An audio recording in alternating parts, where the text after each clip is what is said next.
Today we remember the Blessed Virgin Mary on the Octave of the Assumption, 8 days after the feast of her Dormition, her falling asleep, her Assumption into heaven.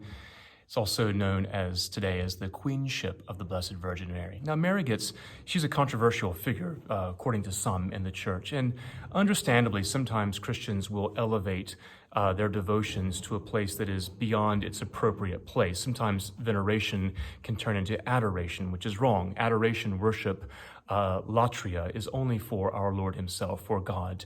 But veneration, dulia, is acceptable and worthy to the holy ones of God, especially par excellence, the Blessed Virgin Mary. Now, sometimes there are two things that we do with our understanding of Jesus. We will skew our understanding of him in one of two ways. Either we'll focus on his divinity at the expense also of his humanity, or we'll focus on his humanity at the expense of his divinity. Now, again, it's understandable because the two natures into one person, divine and human into one person, is a mystery, and it's confusing, and it's beyond our comprehension.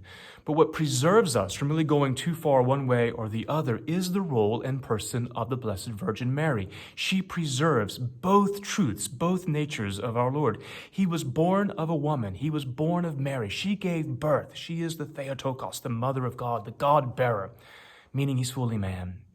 But she was also a virgin, which for human beings, of course, we know is impossible, preserving his divinity. So the more we focus on the person and role of Mary, the more we actually end up preserving the right teaching about our Lord. I'm not sure who it was who said this. There's been various people have been attributed to saying this, but one time someone said, "You can never love the mother of the Lord too much, as long as you love her son all the more."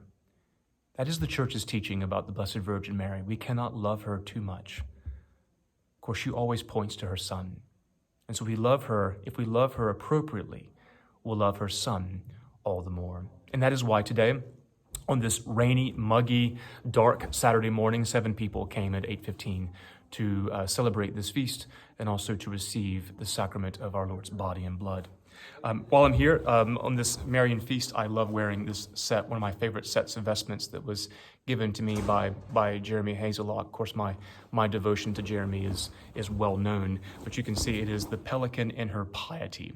And here is an image of the pelican who is taking her own flesh and giving it to her children, which is an image, of course, of the sacrifice of our Lord Jesus Christ, who gave his flesh for the life of the world. And it's this image of the pelican in her piety, which will be on the front of our tabernacle when the church is finished, as the sacrament is this image of course, our Lord's self-giving of himself to us for our life.